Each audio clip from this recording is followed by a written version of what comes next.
Température plus fraîche cette nuit et demain dans la moitié nord-est de la France, mais retour au temps doux pour le nouvel an, promet la météo.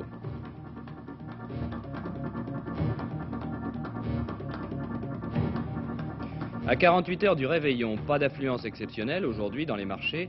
Les acheteurs se bousculeront à la dernière minute, prévoient les commerçants. Le Mans bat Denain par 116 à 92 et rejoint Villeurbanne en tête du championnat de France de basket. Sport dimanche, après ce journal. Pour toucher le tiercé du prix de Belfort à Vincennes cet après-midi, il fallait jouer la combinaison 16, 12, 10. Vous aurez les rapports dès qu'ils nous parviendront. Mesdames, Mesdemoiselles, Messieurs, bonsoir. Après ces quelques titres d'une actualité très dominicale, n'allez pas croire pour autant que la trêve du Nouvel An soit observée dans le monde entier.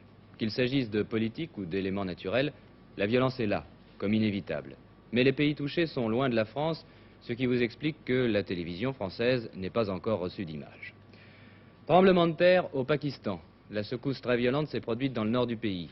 Difficile de savoir combien de morts et de blessés, car ce séisme a frappé une région montagneuse où de nombreux villages sont isolés par la neige. Mais les sauveteurs militaires, dont la tâche est très difficile, parlent d'1 millier de victimes. Il y aurait une centaine de disparus. Après la guerre et les inondations, le Pakistan est plongé à nouveau dans la désolation.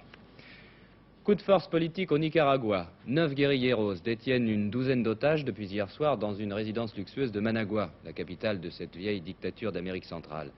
Parmi les otages, il y a le ministre des Affaires étrangères du Nicaragua et 2 diplomates. Cédant aux exigences du commando, les autorités ont accepté de libérer une vingtaine de prisonniers politiques et de verser 5 millions de dollars aux guérilleros. L'échange entre les otages et les prisonniers pourrait se faire, dit-on, à Mexico, puis Cuba serait prêt à accueillir les 6 hommes et 3 femmes de cet audacieux commando. Mais j'ai appris par un télégramme, il y a quelques minutes, qu'un des otages aurait été exécuté. C'est au conditionnel. Il s'agirait de l'ancien ministre de l'Agriculture qui, précisément, est le propriétaire de la villa où se déroule ce drame. Il faut attendre pour en savoir davantage. Violence en Irlande. Une mutinerie a éclaté cet après-midi dans une prison de la région de Dublin. Les détenus mutins, connus comme membres de l'IRA provisoire, auraient pris une quinzaine d'otages. En France, c'est le drame de la mine de Liévin qui aura marqué les derniers jours de l'année 74. La semaine prochaine, les activités du pays vont reprendre progressivement, mais les regards resteront tournés vers les houillères du Pas-de-Calais. Dès demain, du nouveau peut-être sur l'enquête avec le juge Pascal qui a décidé de descendre au fond de la mine à l'endroit où un coup de grisou a fait vendredi 42 morts. Encore 52 heures et s'achèvera l'année 1974. Une fin d'année tragique et noire, en effet, pour les habitants et pour les familles de Liévin dans le Nord. C'est mardi matin que doivent se dérouler les obsèques des 42 mineurs tués à la galerie 72 du puits numéro 3. Le Premier ministre Jacques Chirac représentera le gouvernement à ses funérailles et tous les syndicats de mineurs ont décidé que ce mardi 31 décembre, cette dernière journée de l'année, serait une journée de deuil dans le Nord et dans le Pas-de-Calais. En France et dans tous les pays du monde, on s'apprête à échanger intensément des vœux. Pour terminer l'année 1974 et pour ouvrir l'année 1975, le président de la République, Valéry Giscard d'Estaing, présente les siens aux Français et aux Françaises mardi soir à 20h lors d'une allocution télévisée et radiodiffusée. Et puis un tournant pour la télévision et pour la radio, supprimé par la loi du 7 août 1974, l'ORTF cesse d'exister le 31 décembre à minuit.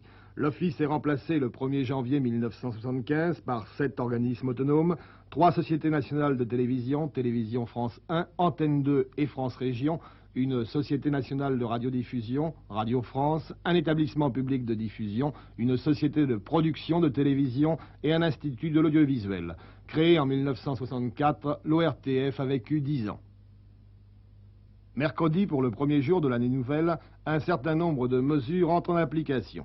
Énergie, l'essence augmente de 3 centimes par litre, le fioul domestique de 3,50% et le fioul industriel de 11%.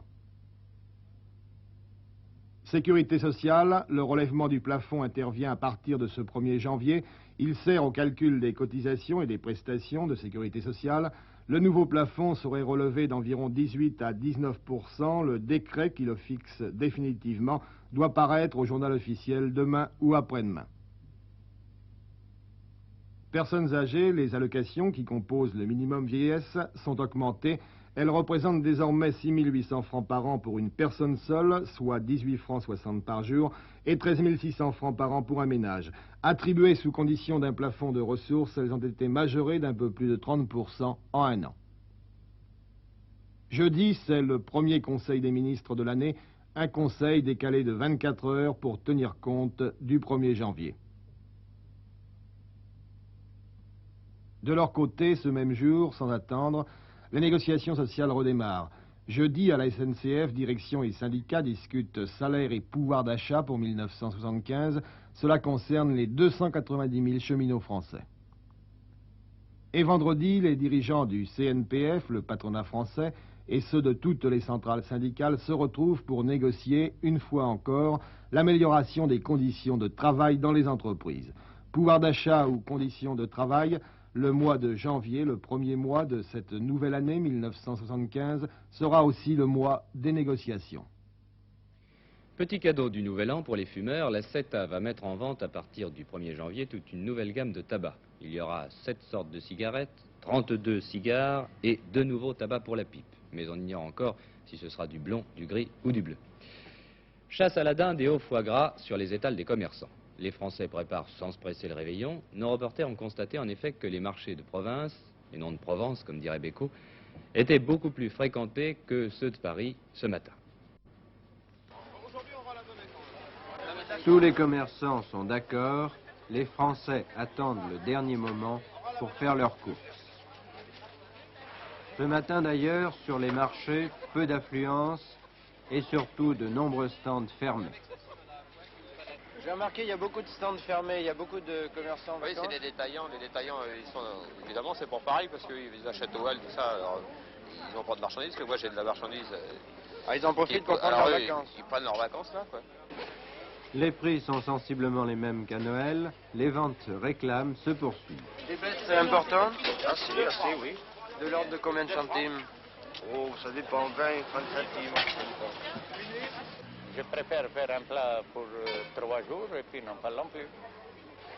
Toutefois, quelques hausses particulières, 5% sur les foie gras de canard au marché de gros de Dax, alors que les foie gras d'oie restent stables. Ou encore le poisson et les champignons. Écoutez, moi j'avais trouvé des champignons à 5 francs le kilo. Aujourd'hui, j'en vois pas moins cher de 8 francs. Vous savez, ça varie. Hein. La seule qu'on vend à l'heure actuelle, 34 francs, habituellement on la vend 25, 26. Hein. Vous voyez. Attends, il n'y a pour rien. Hein. La semaine prochaine, ça va être encore plus cher. Comment? Pourquoi? Parce qu'avec la tempête qu'il y a là, ils n'ont pas pu sortir les pêcheurs. Il faut se mettre à leur place. Hein. D'autre part, les baisses à la production, bien souvent, ne sont pas encore répercutées sur le prix au marché. C'est le cas notamment de certaines qualités d'huîtres.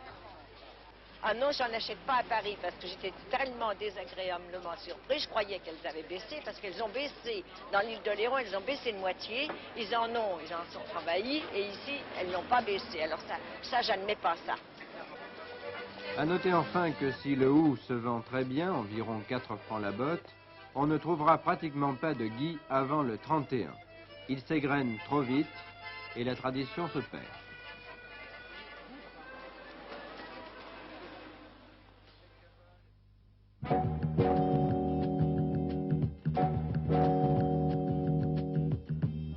Crise de l'énergie oblige, les Français sont de plus en plus nombreux à utiliser ou réutiliser les chemins de fer. Les chiffres sont là. En 1974, il y a eu 5% de plus de voyageurs, 4% de plus de fret marchandises. En revanche, les autres moyens de transport ne font que se maintenir ou dépérir.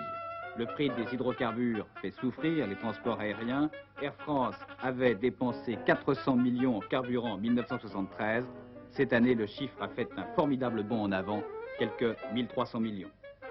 Conséquence, les prix montent, la clientèle se raréfie, ou plutôt augmente moins. Même chose pour l'automobile. L'essence est chère. Elle augmentera encore de 3 centimes le 1er janvier.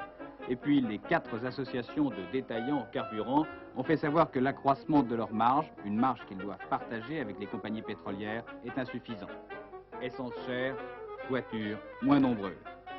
Ces voyages, qui ne seraient plus effectués par l'avion ou par l'automobile, ce seraient donc les chemins de fer qui les récupéreraient. Une bonne raison, le rail consomme 2 à 4 fois moins d'énergie à l'unité kilométrique que les transports routiers, 7 fois moins que les transports aériens. À la SNCF, on estime que cet état de choses devrait se généraliser et l'on affirme que d'ores et déjà, la SNCF peut faire face à des hausses sensibles de trafic. Il y avait foule à midi sur la place Saint-Pierre de Rome pour le premier Angélus de l'année sainte. 40 000 personnes ont écouté une brève allocution de Paul VI, tandis que de nombreux pèlerins étrangers se pressaient en voiture aux portes de la capitale italienne. En même temps, l'Italie tout entière fait le bilan d'une année sombre. De tous les pays européens, c'est en effet le plus touché par la crise et les violences qui parfois en découlent. Le 28 mai 1974, une bombe explose à Brescia en pleine manifestation syndicale contre le fascisme. Il y a 8 morts et 90 blessés. C'est l'événement qui a sans doute marqué le plus les Italiens en 1974. Comment en étant arrivé là, comment une chose pareille a-t-elle pu se produire? Notre pays est tombé bien bas, se sont dit les Italiens. La lutte contre le terrorisme a été l'un des problèmes les plus importants qu'a dû affronter le gouvernement italien en 1974. Or, 4 mois après l'attentat de Brescia, une bombe explose dans le train Italicus, 12 morts et 48 blessés. Décidément, on ne comprend plus. On arrête des dizaines de militants des organisations néofascistes, la vague d'attentats se calme peu à peu, mais on apprend tout à coup que des personnalités de l'extrême droite avaient l'intention d'organiser un coup d'État. L'ancien chef du service de renseignement est arrêté, mais comme toujours en Italie, cette affaire sombre dans l'indifférence et dans l'oubli. Une certaine partie de l'extrême droite comptait profiter évidemment de la décomposition économique du pays, du mécontentement général, de la faillite des partis politiques traditionnels. Le président du Conseil, M. Rumor, donne sa démission le 3 octobre et pendant près de 2 mois, l'Italie va se trouver sans gouvernement alors que la situation économique nécessite des mesures énergiques et surtout courageuses. L'Italie a une dette de 19 milliards de dollars et elle doit payer 1,5 milliard de dollars d'intérêts par an. Le gouvernement Rumor avait essayé de freiner la consommation intérieure en augmentant les impôts ou les tarifs de l'électricité, en créant une surtaxe sur les voitures, en doublant presque le prix de l'essence. Mais les syndicats ont menacé de déclencher une guerre sociale, et finalement toutes ces mesures ont été reportées ou n'ont pas été appliquées. De toute façon, en 1975, l'Italie connaîtra ce qu'on appelle une croissance zéro. Fiat a dû placer 70 000 ouvriers en chômage partiel, et à la fin de l'année 1974, il y a un stock de 300 000 voitures invendues. Ce qui est à peu près certain, c'est qu'en 1975, il y aura en Italie plus d'1 million de chômeurs. Les syndicats se trouvent dans une situation difficile. En organisant des grèves, on compromet la production et cela risque de provoquer du chômage. Mais si on laisse faire, on ne pourra jamais rattraper la hausse des prix qui augmente de 25% par an. Problème pour les syndicats, mais aussi pour le gouvernement, qui voudrait instaurer une sorte de dialogue social permanent. Et c'est sans doute la situation sociale qui va poser le plus de difficultés à l'Italie en 1975.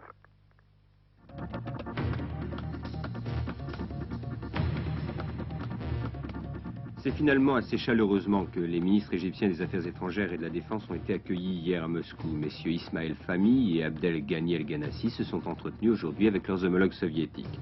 Ils doivent rassurer les Russes sur le désir de l'Égypte de renforcer ses nouvelles alliances, notamment avec les États-Unis. M. Brejnev doit, si tout va bien entre Russes et Égyptiens, se rendre dans 15 jours au Caire.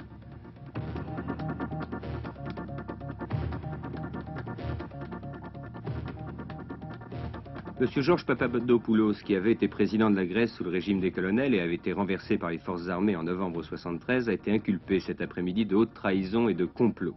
Comme 4 autres des principaux auteurs du coup d'État du 21 avril 1967, Georges Papadopoulos, sur ces images, lorsqu'il prêtait serment comme chef de l'État, est accusé d'avoir mis fin au régime démocratique en Grèce.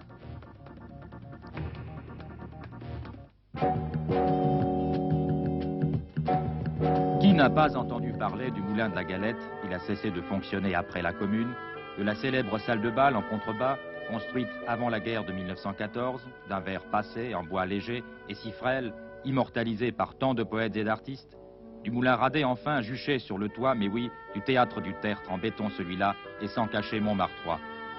Eh bien, ce haut lieu de la butte Montmartre forme un îlot. C'est une propriété privée qui va faire l'objet d'une réalisation immobilière. Le moulin de la Galette, inscrit à l'inventaire supplémentaire des monuments historiques, n'est nullement menacé, jure le propriétaire. Au contraire, il sera mieux mis en évidence. Ce permis de construire, qui a provoqué des remous au conseil municipal, un lycéen autrichien, la construction de 2 maisons de 3 à 4 étages, 27 logements, un espace vert à la place de vieux bâtiments délabrés et inutilisés en face du moulin qu'ils cachent en partie, et en sous-sol, un centre d'animation, un centre commercial, une galerie d'art, un café-théâtre, une brasserie, des boutiques et un garage. Ces 2 maisons devraient être construites sur l'emplacement de la célèbre salle de bal et du théâtre du Tertre. Le moulin Radet, qui vient de perdre ses dernières ailes, serait posé, lui, sur le sol, là où il se trouvait voilà 100 ans. L'ensemble actuel qui s'inscrit dans le site du vieux Montmartre est mis en péril par un important glissement de terrain qui nécessite la pose d'échafaudage rue Le Pic. L'architecte, responsable du vieux Montmartre, a approuvé ce permis de construire, mais il n'en reste pas moins que le fait de préparer une opération immobilière sur le site de la butte Montmartre sensibilise, émeut et inquiète les Français et même les étrangers pour lesquels Montmartre continue à signifier quelque chose. Je vais faire 2 maisons. 2 maisons dans quel style? 2 maisons dans un style évidemment moderne, hein. On ne reconstruit pas de la même manière. Bien sûr, c'est horrible. Mais je pensais que la butte Montmartre était classée, qu'on n'avait pas le droit d'y toucher. Non, c'est pas ça. Je suis pas très au courant. En fait, on construit 2 maisons. Vous ne pensez pas que ça peut dénaturer un petit peu quand même Montmartre, qu'il faudrait tout laisser tel quel? C'est évident. Vous voudriez que tout reste... Vous savez, on a déjà fait un tas de petits trucs. Et en fait, on fait très souvent pas en façade, parce que ça doit être interdit par un arrêté quelconque. Mais on construit derrière, dans les cours intérieures, des choses comme ça. Si c'est pas très haut, ça va. Si c'est très haut, c'est très choquant, je trouve. N'a pas peur que Montmartre soit défiguré par toutes ces opérations immobilières? Toutes, s'il y en a beaucoup, oui. Mais enfin, écoutez, je sais pas, moi j'habite l'immeuble qui est en bas, qui est un truc monstrueux, 1930, orange et blanc. Que merci, maintenant on est moins...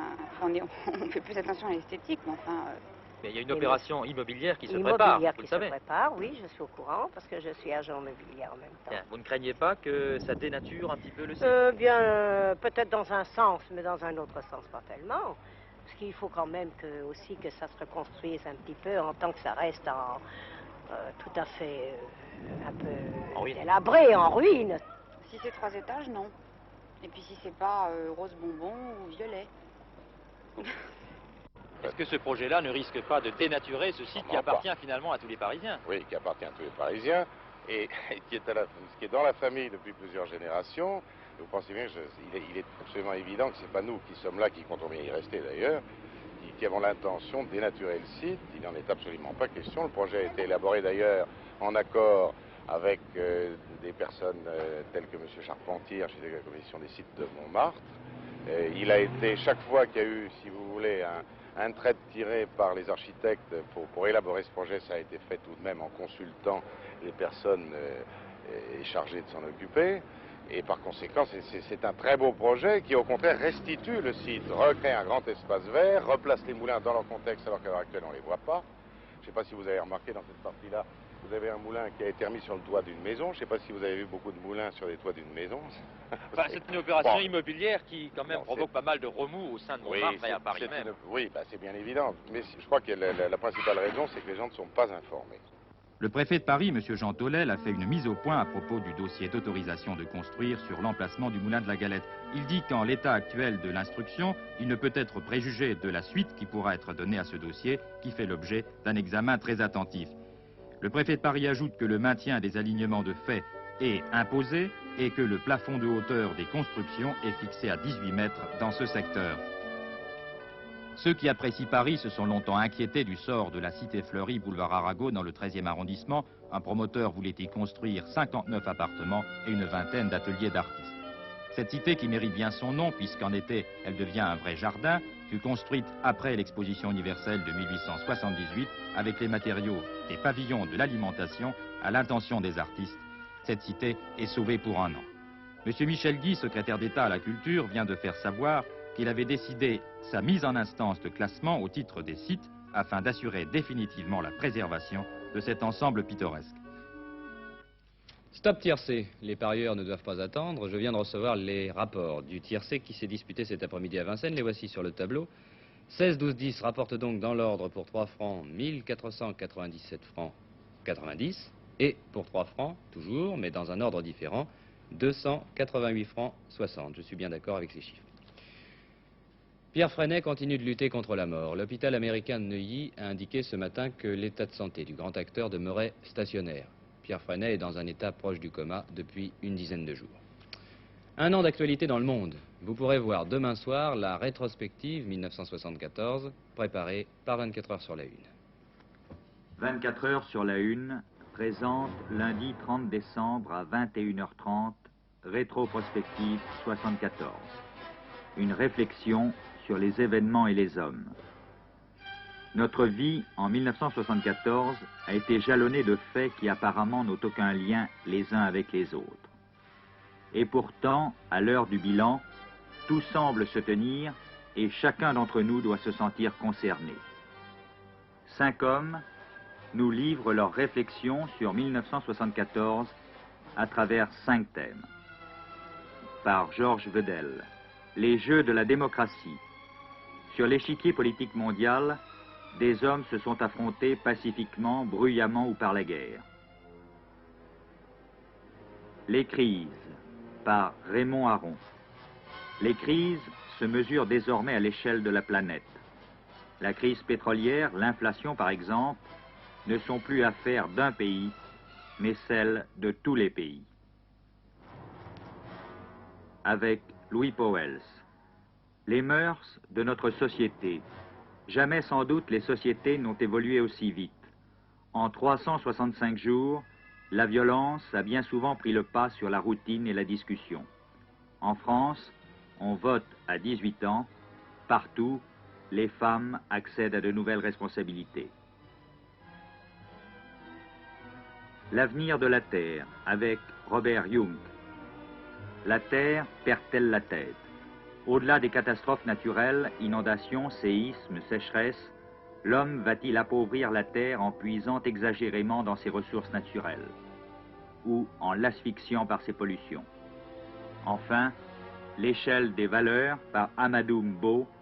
Pendant longtemps, nos sociétés humaines ont été régies étroitement par le carcan des valeurs.